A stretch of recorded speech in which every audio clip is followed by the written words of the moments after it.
নমস্কার বন্ধুরা, সম্পাস রান্নাঘরে আপনাদের সকলকে স্বাগত। আজ আবার একটা রেসিপি নিয়ে আপনাদের কাছে চলে এলাম। আজকের রেসিপি বীরভূমের বিখ্যাত নিরামিষ পাঁচমিশালি টক।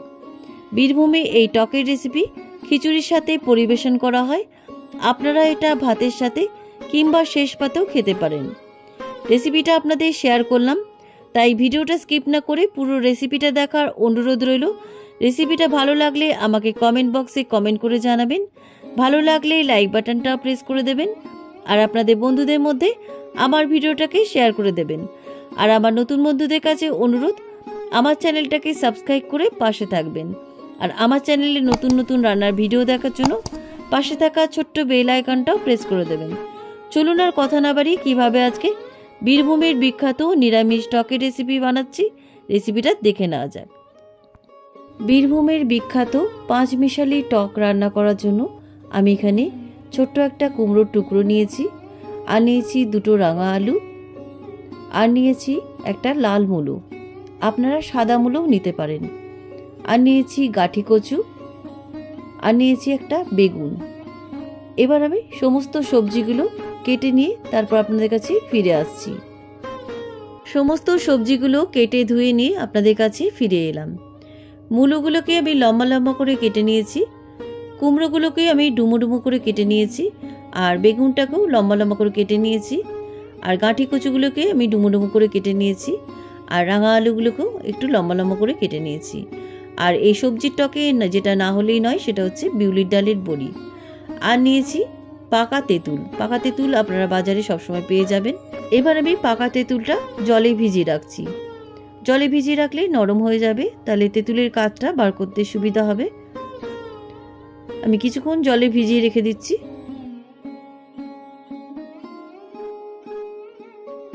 আর ফোড়নের জন্য নিয়েছি আমি এখানে শুকনো লঙ্কা আর 5 ফোড়ন।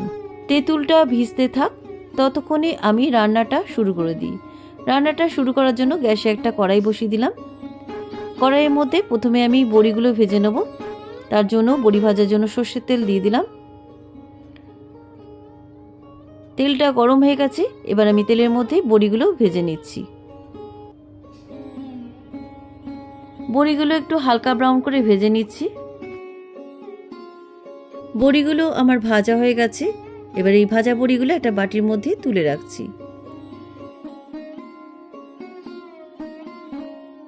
এবার এই কড়াইয়ের মধ্যেই দিয়ে দিচ্ছি 1.5 টেবিল স্পুন সর্ষের তেল। তেলটা গরম হয়ে গেছে, এবারে তেলের মধ্যে দিয়ে দিচ্ছি 5 ফোড়ন আর শুকনো লঙ্কা। 5 ফোড়ন আর শুকনো লঙ্কা তেলের মধ্যে ভেজে নিচ্ছি। 5 ফোড়ন আর শুকনো লঙ্কার সুন্দর গন্ধ বেরিয়ে গেছে, এবার আমি দিয়ে দিচ্ছি কেটে রাখা সবজিগুলো। সমস্ত সবজিগুলো দিয়ে দিচ্ছি।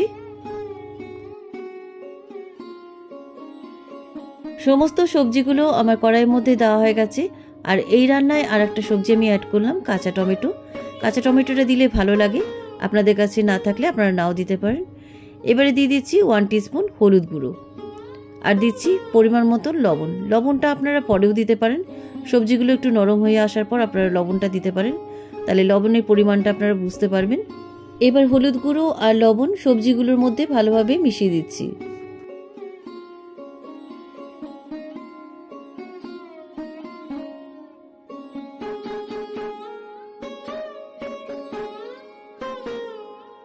সবজিগুলো আমার ফোড়নের মধ্যে সাতলানো হয়ে গেছে। দেখুন সবজিগুলো অনেকটাই নরম হয়ে এসছে।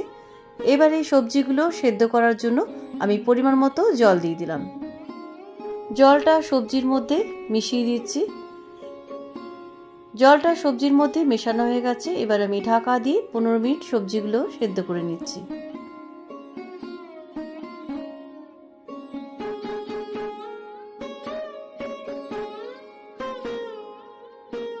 পনেরো মিনিট পরে ফিরে এলাম, দেখি সবজিগুলো সেদ্ধ হয়েছে কিনা।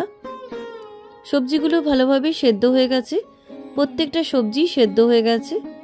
এবার এই সবজির মধ্যে দিয়ে দিচ্ছি আগে থেকে ভিজিয়ে রাখা তেঁতুলের পাল্প। একটা ছাঁকনির মধ্যে তেঁতুলের পাল্পটা ছেঁকে দিয়ে দিচ্ছি।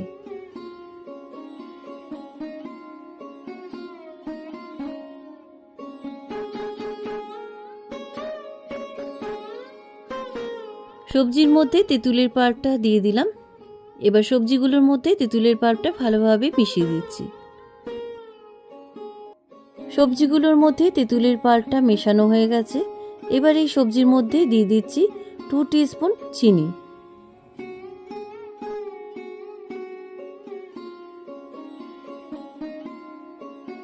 চিনিটা সবজির মধ্যে মিশিয়ে দেওয়ার পর আমি এর মধ্যে দিয়ে দিচ্ছি আগে থেকে ভেজে রাখা বড়ি। বড়িটা অবশ্যই কিন্তু না আবার আগে দেবেন, তাহলে কিন্তু বড়িগুলো ভেঙে যাবে না। বড়িগুলো সবজির মধ্যে ভালোভাবেই মিশিয়ে দিচ্ছি। রান্নাটা আমার কমপ্লিট।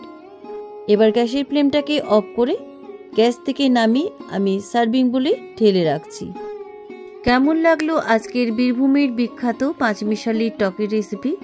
বীরভূমে এই টকের রেসিপি খিচুড়ির সাথে পরিবেশন করা হয়। আপনারা এটা ভাতের সাথে কিংবা শেষ পাতেও খেতে পারেন। রেসিপিটা অবশ্যই একবার ট্রাই করে দেখবেন, খেতে কিন্তু অসাধারণ হয়। রেসিপিটা কেমন লাগলো আমাকে কমেন্ট বক্সে কমেন্ট করে জানাবেন। ভালো লাগলে লাইক বাটনটাও প্রেস করে দেবেন। আর আপনাদের বন্ধুদের মধ্যে আমার ভিডিওটাকে শেয়ার করতে ভুলে যাবেন না। আর আমার নতুন বন্ধুদের কাছে অনুরোধ, আমার চ্যানেলটাকে সাবস্ক্রাইব করে পাশে থাকবেন। আর আমার চ্যানেলে নতুন নতুন রান্নার ভিডিও দেখার জন্য পাশে থাকা ছোট্ট বেল আইকনটাও প্রেস করে দেবেন।